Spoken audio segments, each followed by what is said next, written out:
C'est une histoire d'amour. Qu'est-ce que ressent l'autre? Qu'est-ce qu'on ressent soi? Est-ce qu'on a bon? Est-ce que on a bien reçu les signaux? Voilà.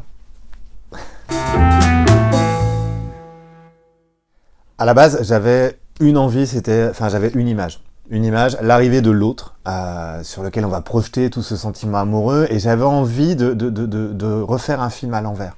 De me dire, c'est quoi les images qu'on a perçues, c'est quoi ce qu'on a entendu, c'est quoi ce qu'on a vu, et finalement, est-ce qu'on s'est planté? Donc je savais pas où j'allais aller. Je savais juste que je voulais fonctionner par image, et en fait, c'est le roman qui m'a nourri, qui m'a emmené ailleurs, au fur et à mesure que mon héros s'interrogeait sur ces images qu'il essayait de se remémorer.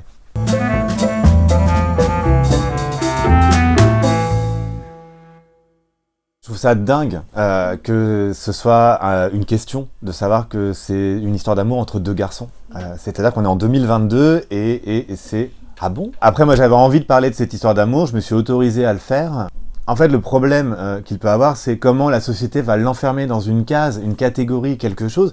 C'est juste deux personnes amoureuses. La spécificité, c'est que justement, le regard de la société, le regard que les autres vont avoir, ou ce que chaque personnage va ressentir du regard de jugement, d'accusation ou de non-droit à la banalité, à l'indifférence, donne sa spécificité à ce récit, mais c'est les autres qui le font. Les deux héros, eux, en fait, ils auraient juste envie de vivre ce qu'ils ont à vivre.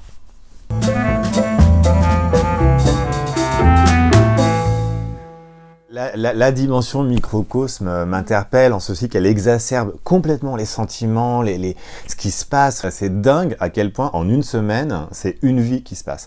Et c'est vrai que c'était pour moi important de placer ça à cet endroit-là, cette histoire, comment en 8 jours, tout explose, quoi. Il y a cette intensité.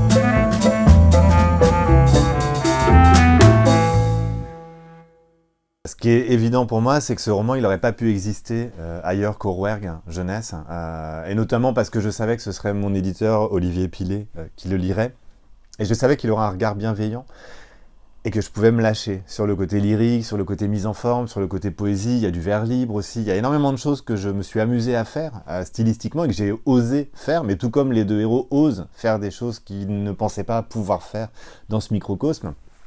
Donc il y avait un accompagnement de l'écriture et de ce que vivent les personnages. Une espèce d'aspiration comme ça à ouvrir l'espace. Il y a un autre aspect qui est important pour moi dans le roman, c'est la dimension césalier. Région méconnue, grands espaces, entre le Cantal et le Puy-de-Dôme, désertique, qui est complètement dingue, qui ressemble beaucoup à l'Aubrac, où se passait mon intrigue de tracé. Les personnages se nourrissent aussi de ça, à quel point les paysages les écrasent, mais en même temps les portent vers autre chose.